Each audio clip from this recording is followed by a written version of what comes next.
তো এখন তো আমার মনে হচ্ছে থাপড়ানো তাকে জুতোপেটা করা উচিত ছিল আমার ডিরেক্ট যে সে তো জীব জানোয়ার থেকে অধম, তাকে তো আসলে মানুষ বলা যায় না। সেলফ রেসপেক্টে যদি কেউ আঘাত করে তাকে আমি ছাড়বো না, সেটা আমি আগেও বলেছি। অপু দিদিও তো একবার তার সাথে অনেক গ্যাঞ্জাম দিদির সঙ্গে। মুরাদ ভাইয়া ছিল, তাকে বলতো টাকলা মুরাদ।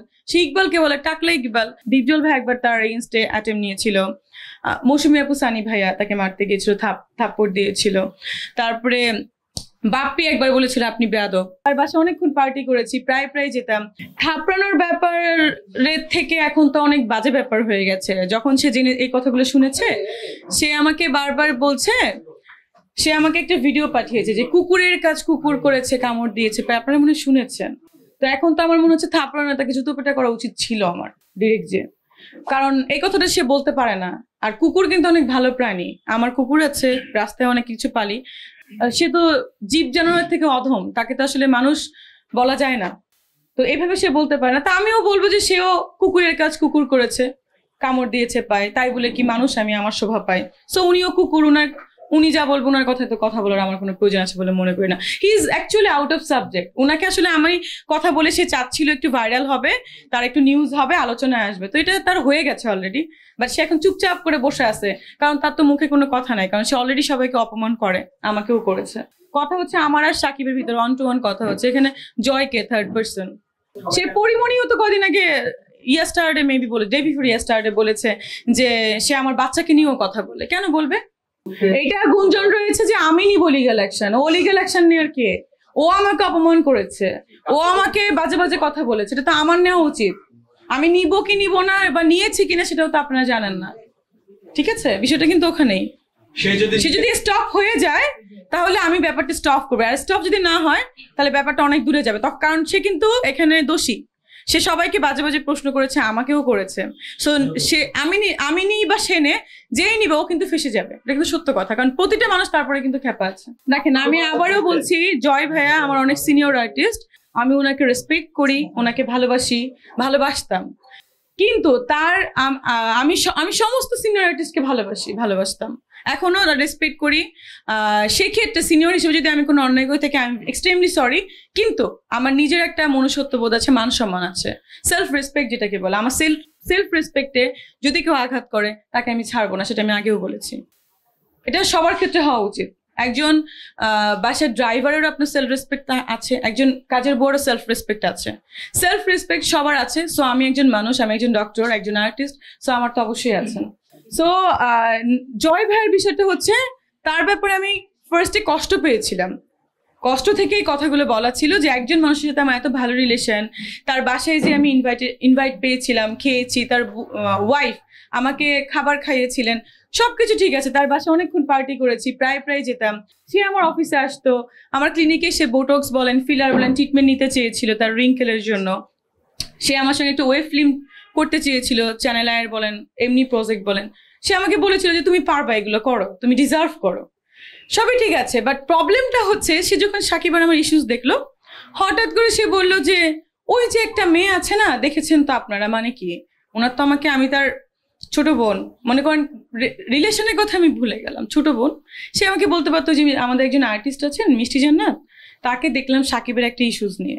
তো এইভাবে কিন্তু বলতে পারতো কথাটা, সে না বলে ওই যে একটা মেয়ে আছে না, এটা কোনো প্রয়োজন ছিল না। তারপরে আমি যখন তাকে জিজ্ঞাসা করলাম ওই যে একটা মেয়ে আছে না মানে কি, কিছু মানে আমার ভাই ব্রাদারকে দিয়ে জিজ্ঞাসা করলাম, সে আমাকে নিয়ে উল্টাপাল্টা কথা পাঠালো। তখন আমি বললাম যে সে যদি, ইভেন আপনারা দেখেছেন আমি 20 সালে তার একটা প্রোগ্রামে গিয়েছিলাম, 4 বছর পরে। আমি 24-এ মানে কয়দিন আগে একটা তার প্রোগ্রাম করেছি, কারণ সে 20 সালে আমাকে প্রচন্ড পরিমাণে অপমান করে কথা বলেছিল। আমি তখন স্টেপ নিতে চেয়েছিলাম, বাট আমার মনে হয়েছে থাক, সে সিনিয়র আর্টিস্ট, সে তার প্রোগ্রামে এইভাবেই কথা বলে, ইটস ওকে। বাট সে কিন্তু অনেক বাজে ভাবে কথা বলে। আপনারা দেখেছেন যে আমাদের প্রতিটা শিল্পীকে নিয়ে সে কিভাবে কথা বলে। শুধু তো শিল্পী না, দীপজল ভাই একবার তার এগেইনস্টে অ্যাটেম্প নিয়েছিল। মৌসুমী আপু সানি ভাইয়া তাকে মারতে গিয়েছিল, থাপ্পড় দিয়েছিল। তারপরে বাপ্পি একবার বলেছিল আপনি বেয়াদব। তারপরে আসিফ ভাই একবার পার্সোনাল রিলেশন নিয়ে বলেছিল। অপু দিদিও তো একবার তার সাথে অনেক গ্যাঞ্জাম দিদির সঙ্গে। তো আমি বুঝলাম না মানে বিষয়টা কোথায়। এই জন্য আমি বলেছি যে সে যেভাবে কথা বলে, এই কথা বলাটা বন্ধ করা উচিত। এই ট্রেনটাই তো ভালো না, কারণ সে একজন আর্টিস্ট, সে কিন্তু এমন না যে সে একজন অ্যাঙ্কর। সে অ্যাঙ্কর হলেও কিন্তু সে অপমান করে কথা বলতে পারে না। সে একজন আর্টিস্ট, সে সবাইকে সম্মান করে বলবে। সে ইভেন কি হলো, মুরাদ ভাইয়া ছিল, তাকে বলতো টাকলা মুরাদ। সে ইকবালকে বলে টাকলা ইকবাল, আপনাকে শোনা যায় বলতে। এইভাবে তো কথা বলতে পারেন, কেন বলবো? এটা তো ইনডিরেক্ট ভাবে অপমান করা। আমি বলেছি এভাবে ইনডিরেক্ট ভাবে অপমান করার কোনো প্রয়োজন নাই। ইভেন আমাকে সে বলে যে তুমি যে ডাক্তার হয়েছে তোমার সার্টিফিকেট, মানে তাহলে বিএমডিসি আমাকে কি দিল? আমি যে শিকদার মেডিকেলে পড়াশোনা করেছি, মানে বুঝলাম না উনি কি বলে। তারপরে আমাকে বলে, আমি তার প্রোগ্রামে আমার কাজিনকে নিয়ে গেছিলাম, আমার আপন মামাতো ভাই নিয়ে গেছি, বলে যে আপনার সঙ্গে যিনারা এসেছেন ইনারা কেউই আপনার আপন ভাই ব্রাদার না, আপনি এদেরকে সাজিয়ে নিয়ে আসেন। এবং আপনি মানে ব্যাড ইঙ্গিত করে বলছে, মানে সে তাদের সাথে তারা আমার সাথে আমার একটা ব্যাড রিলেশন। তো এটা তো কোনো কথা না।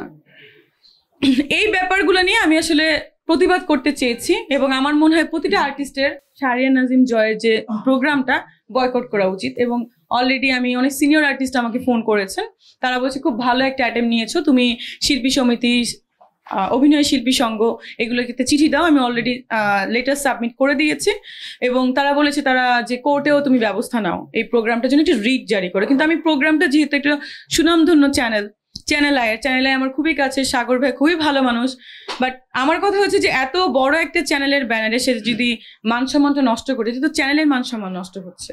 তো যাই হোক, আমি চ্যানেলের ব্যাপারে কোনো কিছু আমার প্রয়োজনই নেই, প্রোগ্রামটা বন্ধ করারও আমার কোনো প্রয়োজন নাই, কিন্তু আমি চাই যে সে এইভাবে কথাটা না বলুক কারোর সঙ্গে। আমি এখনো ব্যক্তিজোর বিরুদ্ধে মামলা করব কি করব না সেটা আমি জানি না। আমি আগে শিল্পী সমিতিতে দিয়েছি, শিল্পী সংঘতে আমি দিয়েছি, আমার লয়ারের সাথে আমি কথা বলেছি, অলরেডি তারা সব documents and papers collect and ready করেছে।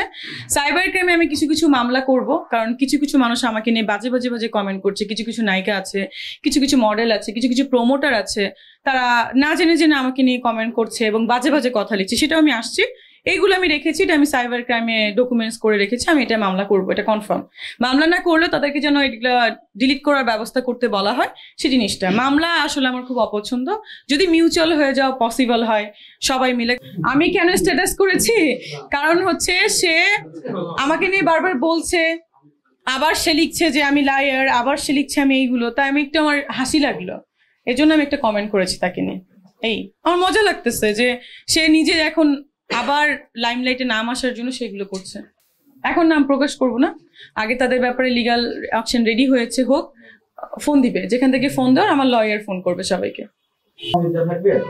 আমি কোনো আর্টিস্টের নাম বলতে চাই না। তমা আপু দেখেন আমার বার্থডেতে কিন্তু অনেকবার এসেছে, আমি কিন্তু কমেন্ট করেছি সেদিন 2017 সালে, সরি 2019 সালে আমার বার্থডেতে আসে, তার সাথে আমার খুব ভালো রিলেশন। দ্যাটস দ্য থিং, আমি কেন ওনার নামে করবো? ওয়েট,